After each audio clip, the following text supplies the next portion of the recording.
Hello and welcome back to another episode of Bet Talks. My name is Rick Godds and we are here with another guest today. He is a former professional rugby Australian player. He is an entrepreneur and crypto enthusiast. Ladies and gentlemen, we have Mitch Third. Welcome to the show, Mitch. Thanks, Ricky. Pleasure to be on Bet Talks. Brilliant. Obviously, we wanted to bring you on to talk a little bit about crypto, about emerging tech, about your background and how things are going. Like, sort of, how's things your side? Yeah, so a bit of background on myself. Professional rugby player in Australia, converted to business owner, entrepreneur, and now living here in Dubai. Fantastic. And obviously, you are in the tech space. You're in the e-commerce space. How have you found that sort of transition from a professional sports person into the sort of business entrepreneur life? Yeah, so a bit of background on my sporting life. I started rugby union, got introduced to rugby union when I was 5 years old from my parents. And I suppose it was around the age of 12 or 13 that internally I realized that I was really good at the sport. And as I got older, I was 13, 14, 15, started making representative sides and selected for all these teams. And I was lucky enough to get a scholarship to one of the most renowned schools in Australia. Wow. So the Southport School, it was known for breeding and developing some of the best rugby players in Australia. So yeah, that was kind of how I started into the sport. And then made the Australian schoolboy team, Australian under-20s, and then pretty much straight after school was signed semi-professionally, and then played semi-professional rugby for about 3 or 4 years. And I suppose as a young kid at the age of 12, 13, that was the dream. That was the vision, just to play for Australia and become a professional rugby player. And then I basically got delivered that on a silver platter. So I played for 20 years, played rugby for 20 years and got offered a professional contract. And a lot of people don't know this, but I actually said no to a professional contract. At the time I was dating someone, and we had this holiday booked to America, and I basically said no to this professional contract, which, thinking about it now and saying it out loud is crazy, especially when, that was everything I ever dreamed of. So I said no to this professional contract, went on this holiday, came back, continued to play semi-professional rugby. And I'm a big believer in God and the universe giving you signs. My first game back from that holiday, I actually did my PCL and MCL. So I was out of the game for about 5 or 6 months. And then when I came back to rugby, my first game back, I did my knee again. So it was the biggest sign for me that rugby, wasn't really for me in the end. I started losing passion for it. And whilst I was losing passion, I started this side hustle. So as a rugby player, you got to go to the gym, you got to get your protein intake in. And I was having these protein shakes for years and years. And essentially, I just didn't understand why no one had innovated the generic shitty protein shaker. So I thought, I'll try and innovate this product. I'll prevent supplementation from getting stuck in the corners. So I created a round bottom protein shaker, and I started marketing it through social media, influencer marketing, Facebook ads, and my passion swapped from being a professional rugby player into e-commerce and a business owner. Brilliant. Fantastic story. Brilliant. Thanks, Great story. So 20 years as in the rugby, professional rugby player, turning into entrepreneur. I mean, obviously your path has led completely different paths, and social media obviously has been a big model for you in your business career. How has affecting? Would you class yourself as an influencer? I hate that term. I hate the word influencer. I think even when you said it just gives me the ick. I suppose I would identify myself as a business owner documenting the journey. And so when I started Third Fix, that was my e-com brand, the protein shaker, I just documented everything on social media. I was filming all the behind the scenes of, email marketing, back end on website, packing orders, how I developed the product. And I started gaining a big following from just the behind the scenes of documenting this journey. So there were many things that I took out of being a professional rugby player and then transitioning into a business owner. Many of them were discipline, following your passion, having a delusional belief in yourself. That was kind of the move from being a professional rugby player into a business owner. Yeah. And what advice would you give to the viewers for people moving into let's say the e-commerce space using social media? Because obviously social media is a huge tool for you to grow the business that you're in and the industry. Massive. Yeah. It's massive. What advice would you give to viewers in the e-commerce space moving into this sector now, which obviously is a huge market? Yeah, so I think some advice would be focus on your personal brand first. I think people are starting to buy into brand and the journey over products and maybe services. So I think my advice would be focus on your personal brand, go down what you're passionate about, whether that's camping, cars, jackets, books, whatever it is. Just go down the route of what you're passionate about and just document everything. I think people love to watch and support someone who is documenting their journey and going all in on their passion. I think you can see a lot of people now creating a large personal brand and then off the back of that starting a business. I think now more than ever people are leveraging their engagement and their audience and views and everything like that to create a product. So my advice would be focus on your personal brand. Brilliant. What is your facts on investing within social media? Have you invested in social media? Would you recommend it, investing in social media to grow that engagement, to grow that traffic? I think first and foremost, you have to invest in yourself.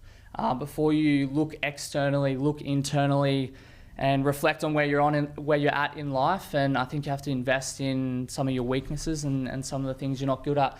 So for me, during this journey, some of my weaknesses were discipline, were spirituality, were probably those two big things, to be honest. I think for me, when you work hard on yourself, then you do your job, you're going to end up doing some great things. So in terms of investing, I'd say invest in yourself, and off the back of that, when you're working on your personal brand, people can see the development and the growth of this person. And when you start to build on that personal brand, you also build a lot of trust. And I think that's what is missing within the social media game these days is everyone's after how to get viral and how to get clicks and likes and views, but they're forgetting the most important thing, and that's trust and building a community. So I think for me is follow your passion, invest in yourself, work on your personal brand, building trust, building a community, and then off the back of that, you can sell whatever you're good at, whether that's a service, a product, anything like that. Fantastic. So you're very passionate about this. I like it. I love it. I can see the passion coming out in you, which is great. And that's how this brand obviously has taken off, through your passion and believing in what you obviously are selling. For sure. And I think one thing I can say is that I've never been paid to post a product or service that I don't use. I basically only post things that I actually use to support my friends or products that I actually use. So for me, that's, I suppose, an achievement in itself is I can say that I've never posted something for something I don't use. So that's pretty cool. Yeah. And I lost my train of thought. Fantastic. So. Brilliant. All right. So you've brought this brand out of Australia, which is a huge market, huge market. Now you're obviously established here in the UAE. Here at Bet Talks, obviously we cover iGaming, sports, crypto, and all emerging tech. I know you are obviously a crypto enthusiast. When did that start? any tips within that market, or what's your perspective of the cryptocurrency market at the moment? Yeah, so for me is getting a mentor and a community full of like-minded people. I think that's really important. So when I first moved here 6 months ago, it seems to be crypto is just, the topic of every conversation. And so it should be. I think I saw a statistic that 1,500 millionaires are being created per day from crypto. So that obviously interests me. I'm not ashamed to say, but I am money hungry, and I know the power of money and the freedom it gives you. So it interests me a lot. So I signed up to a course. There's a mentor on there. He's Australian as well. But yeah, there's a like-minded individuals within this community that have helped immensely. So yeah, that would be my advice, is finding a reputable mentor first and really understanding the market. There's so many people now that are gambling, I suppose, with crypto, trying to find these meme coins, shit coins, whatever you want to call them, and just hoping for the best and becoming one of these 1,500 millionaires by putting $1,000 into some shit coin. So for me is like understanding firstly what crypto is, how to trade it, where to trade it, and networking through like-minded people and trying to find the best ways to make money through it. Yeah. I mean, I've been in the crypto space for quite a while. I was in the industry from around about 2018 in the ICO market with the ICO crash. And there's been so much change over the years. ICOs, then NFTs, now meme coins. I mean, it's evolving so rapidly. Do you see crypto as gambling? I think you have to strip it apart, and it comes down to the individual. So people can trade or gamble with emotion. So I think first and foremost, if you don't want to gamble, you need to be stoic, you need to be disciplined, because otherwise, you can get emotion, and emotion can definitely affect your decision making. So first and foremost, as a person, trying to become stoic and emotionally intelligent and disciplined before you start trading is so advantageous. So I think if you have those key factors or attributes as a human, then you can be a really good trader. I think if you're an emotional person, you're not going to be a good trader, and that's something that I've learned from my mentor, is making sure that you have your technical analysis and all your processes in place so that you're not trading with emotion, and it is more research as well. I think research is a key factor. So it definitely can be gambling. 100%. I can put $1,000 down because I like the name of this meme coin, and I've done no research on it. So yeah, 100% it is gambling. So I think for the listeners at home is doing your research, creating your own technical analysis, or finding a mentor who has this analysis and processes before you gamble in this space, I suppose. Okay. And obviously we touch on points in the gaming sector. There's a lot of movement a lot of talk movement within the UAE based on gaming and regulation, licensing coming into play.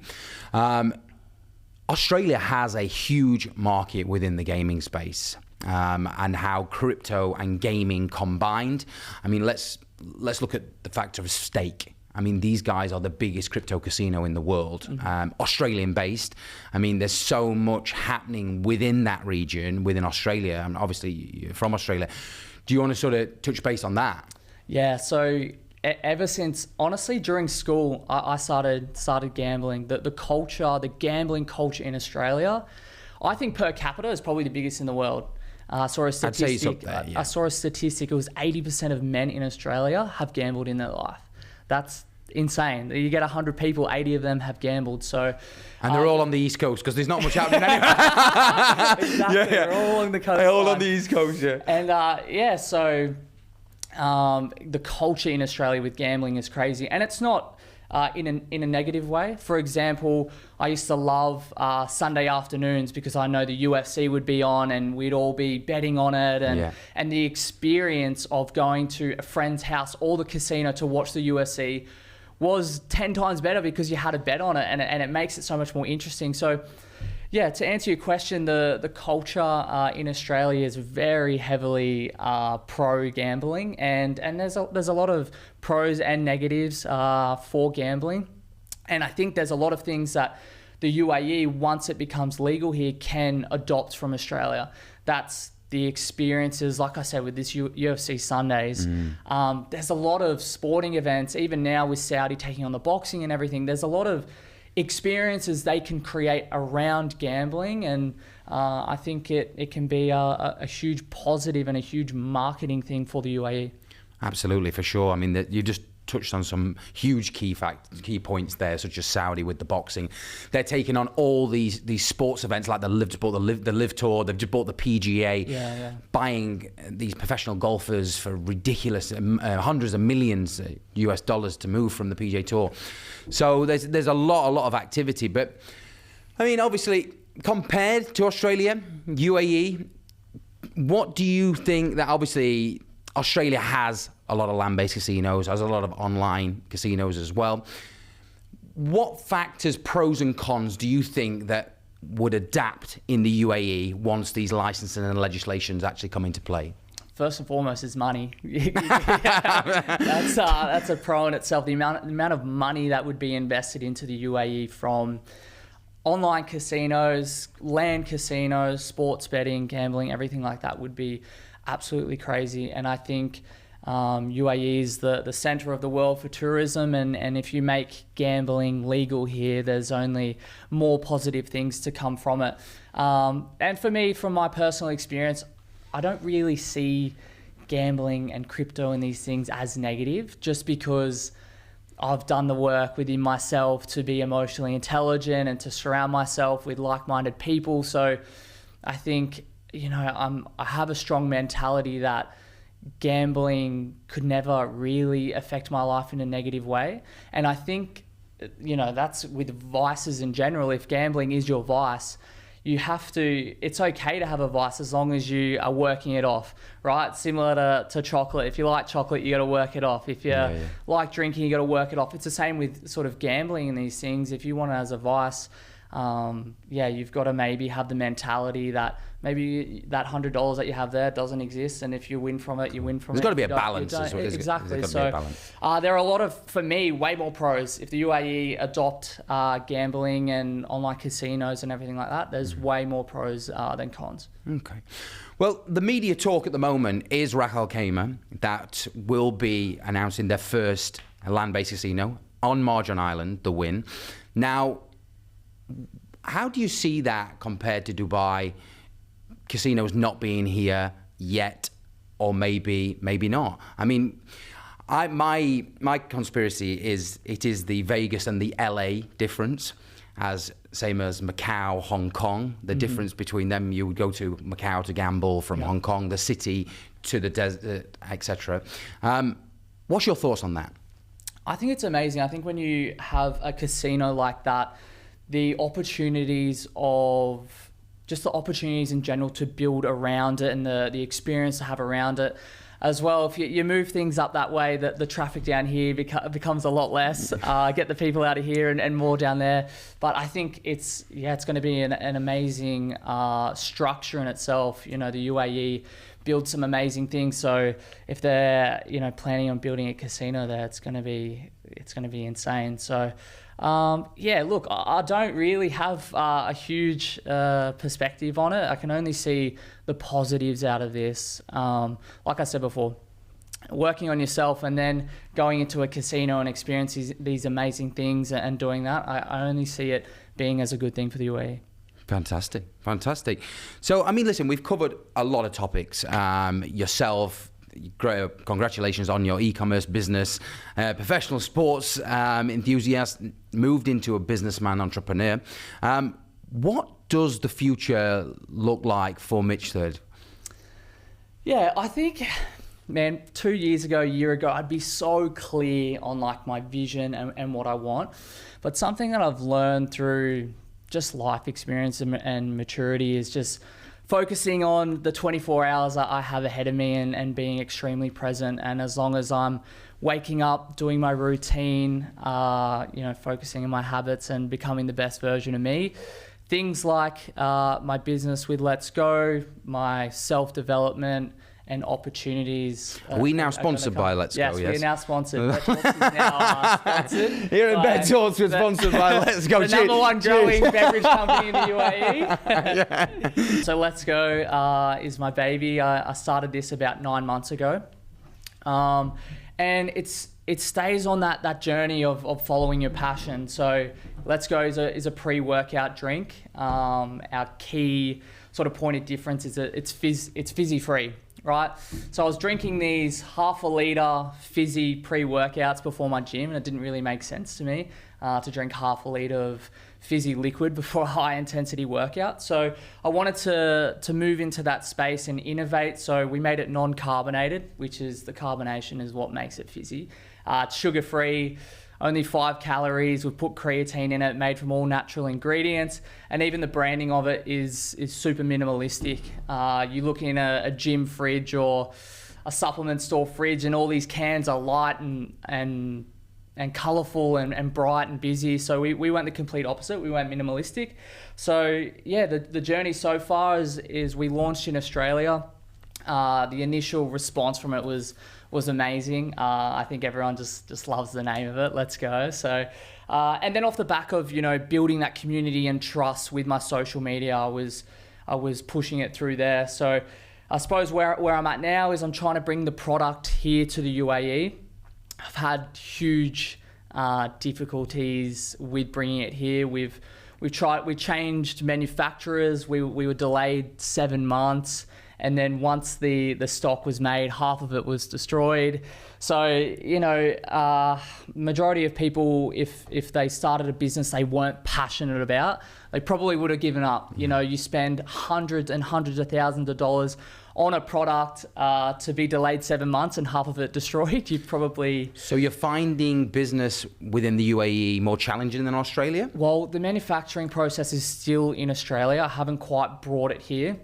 And so we're in the process of bringing it here. And I think ever since moving to the UAE, having these samples around the gym and drinking it and showing all my friends, the key differences I've noticed since moving here versus Australia, especially as a business owner and an influencer and all that stuff, is... So you are an influencer. You are technically... Do not put that as the title of this video. I think the key difference is just the mindset of everyone else being so supportive of someone creating a brand. In Australia, there's a huge... it's called tall poppy syndrome in Australia.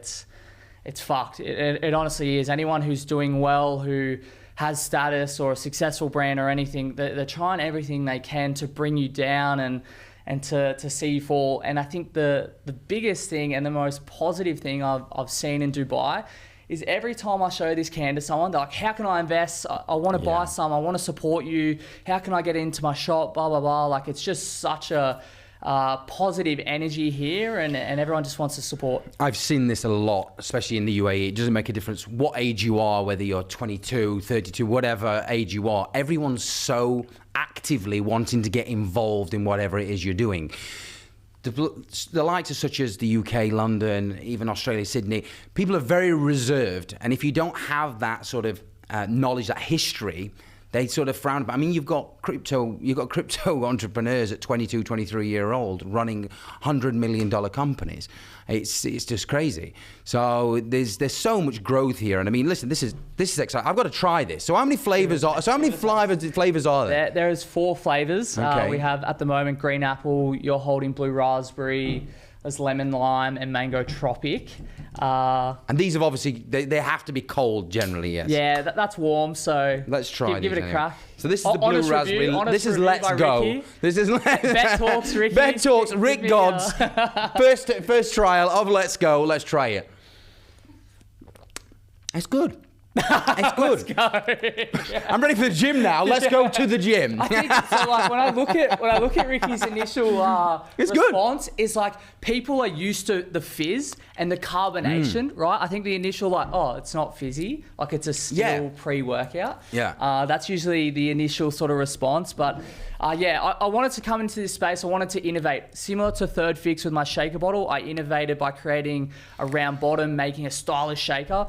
And it's the same thing with pre-workout. Our competitor C4, they're in this 500 ml fizzy can, colourful, ugly branding, shit ingredients, and versus ours, very minimalistic, no carbonation, sugar-free, all natural ingredients. I think the name is fantastic. Right? That's fucking I mean, you got the patent for that. You've obviously got the domain for it as well. Yeah. I mean, that must have been challenging. It was challenging. We paid a lot of money for it. I don't know what it was. It was I can't remember what the actual business was called. It was like Let's Go Trucks or something like that. And it was on GoDaddy. I remember it was like, this domain is taken, this trademark's taken, and then you can contact GoDaddy to find the person. I remember it being this like 6-year-old guy owned trucks. It was like, Let's Go Trucks. And we ended up paying a fair bit of money. And for me, it was well worth it. The name is epic. Yeah. And really excited to bring this to the UAE and stir the competition and the scene up. Fantastic. Okay. So this is started in Australia, moving as within transition to the UAE.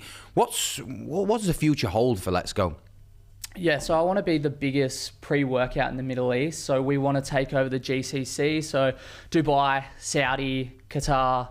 I want to be the biggest, essentially, beverage company. So we are having 3 SKUs. The first one is a pre-workout. The next one is going to be a nootropic. E-com owners, same sort of thing. It's my passion, right? So it's a nootropic that helps with productivity. And the last one is a hydration beverage with electrolytes, all that type of stuff.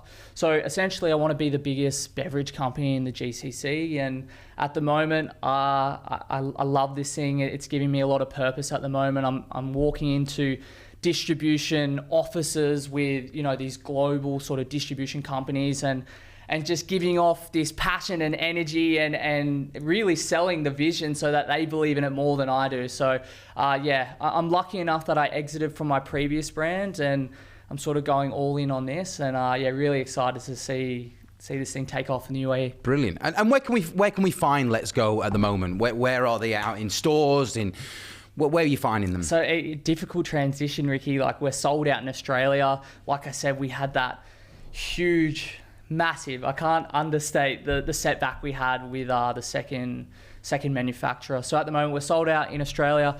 We've got a container of, I think it's 60,000 cans coming to the UAE. And as soon as we launch here, we'll be on Amazon, we'll be on Talabat, we'll be on Noon. So that'll be the e-com side of things. And then the last 6 months since I've been here, I've just been networking and talking to gym owners, supplement stores, distribution companies, and everyone seems to love it. And so when it comes here, honestly, it's going to be everywhere. Fantastic. Congratulations. So you've basically immigrated from Australia to the UAE, now resident here in the UAE. Been involved in several different businesses, got this new protein drink on the market, which sounds fantastic.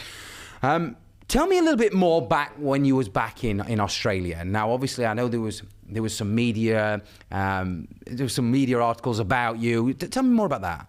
Yeah, so I think on my journey, my self-development journey, I've really become aware of the perspective and mindsets in Australia. I touched on it before, obviously the tall poppy syndrome and it being quite negative. But Australia is just moving further and further away from traditional values. And I think that's what I love so much about Dubai is the females here understand their strengths and the men here understand their strengths and vice versa. And the equality is, there's equality here, but it's in a perspective of men have their strengths, women have their strengths and weaknesses, right? It's vice versa. Yeah, in Australia, they're trying to just, make men more feminine and female more masculine, and you have this in between, and men can do what women can and women can do what men can do, and for me that's just not right. And I think common sense has to prevail, and there's a lot more common sense here in the UAE. And when I spoke out about this, there was definitely two sides, but majority of people were saying that I was crazy and sexist, misogynistic, sexist, and all this stuff. And for me, it's common sense. So that's why I love Dubai so much. They believe in the traditional values and low tolerance to things like this. So yeah, that's been a massive thing for me. And this went viral, or? Yeah, it was pretty big. Like it was in a lot of news articles. And in Australia, like even with this tall poppy syndrome, they have these influencer pages where all they are posting is just negative stuff, not positive stuff. Mitch Third launches a pre-workout in the UAE. It's all negativity, putting him down, blah, blah, blah. So there was a lot of hate and negativity and a lot of comments towards my perspective on traditional values and feminine energy. And it just made me realize that. So you had quite a bit of backlash from this then? It was massive. Yeah. It was really big. But I sort of say to myself, someone's perspective of me is a reflection of themselves, and how I respond to that is an awareness of myself. So I obviously looked at the comments and I saw the negativity, but I always realized that that's just a reflection on themselves, and how I respond to that is an awareness of me. So to be honest, I didn't want to go tit for tat, and I didn't want it to make it bigger than what it was. So I stayed silent, but also I don't regret saying it, and I stay true to my word. Brilliant. So you obviously entrepreneur now, obviously in the UAE. Pros for you of living here in Dubai? What no tax, zero tax, absolutely no tax here. That back in Australia, we're up to 40-50%. Depending on what bracket you're in. Yeah, it's insane. You're giving half of your income away to the government, which I can go into it, but essentially is run by. What's it run by? Actually, I don't want to get into it. It's a very sore subject. I don't want to get roasted again. But yeah, anyway, so a positive thing of living here is no tax.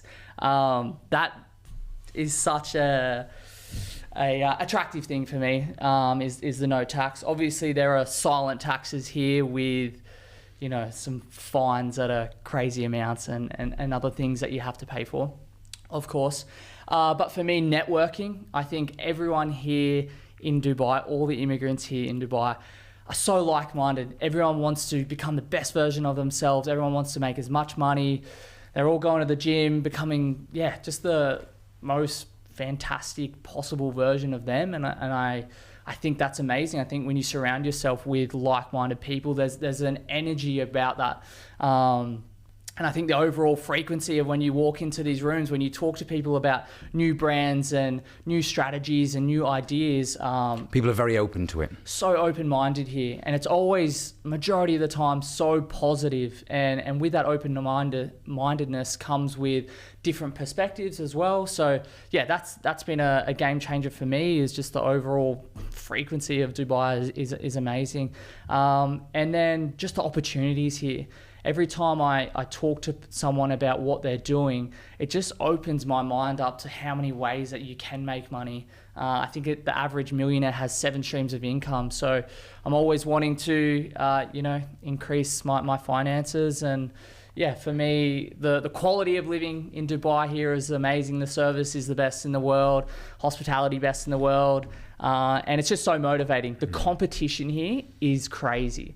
Like, it's not enough for you just to be fit, or it's not enough for you to be emotionally intelligent, or it's not enough for you to have money. You got to be ahead of the game. Fantastic in all realms. Yeah, right? I say this. Mentally fit, physically fit, spiritual, finances, you have to have it all. So I love the competition here.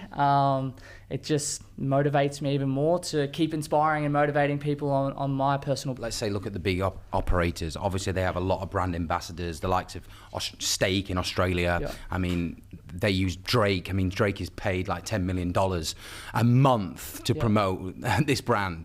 I'm heavily involved within the conference scene. You've got the likes of Ronaldinho, Roberto Carlos, Luis Figo is the brand ambassador for Digitane. So you've got a lot of brand ambassadors that promote these operators throughout the world. Do you think those bet slips are real? That Drake and Adesanya and all those boys put up on Stake? I heard that he has so much allowance to actually gamble with, and whatever he wins, he gets to keep. Wow. That's insane. Yeah. Because some of those slips, he's putting up 10 million, 5 million, Yeah. 1 million. I wasn't sure if they were screenshots Having or... $20 million spins on the roulette. That's insane. That's insane. But he's bringing a lot of eyes. You look at Drake, he's a cultural icon, and you see the feud he's having with Kendrick Lamar at the moment and stuff. So Stake have definitely sponsored someone good. Yeah, they're definitely dominating the market for sure. For sure. Yeah. Well, listen, I mean, we've covered so much about your experience so far, and obviously what the future potentially holds for you. Pros, obviously, of Dubai, and you're starting your new businesses. I want to thank you for your time. Thank you here at Bet Talks. It's been great. Thank you on behalf of myself. Thank you, sir. I think you've got a great brand, and I hope you so much more success in the future. Thank you, Ricky. It was a pleasure to be here. Make sure you like, follow, and subscribe. These guys are doing great things. Fantastic. Like, follow, subscribe. Bet Talks. We've got Mitch Third with his new brand. Let's go. Bye-bye.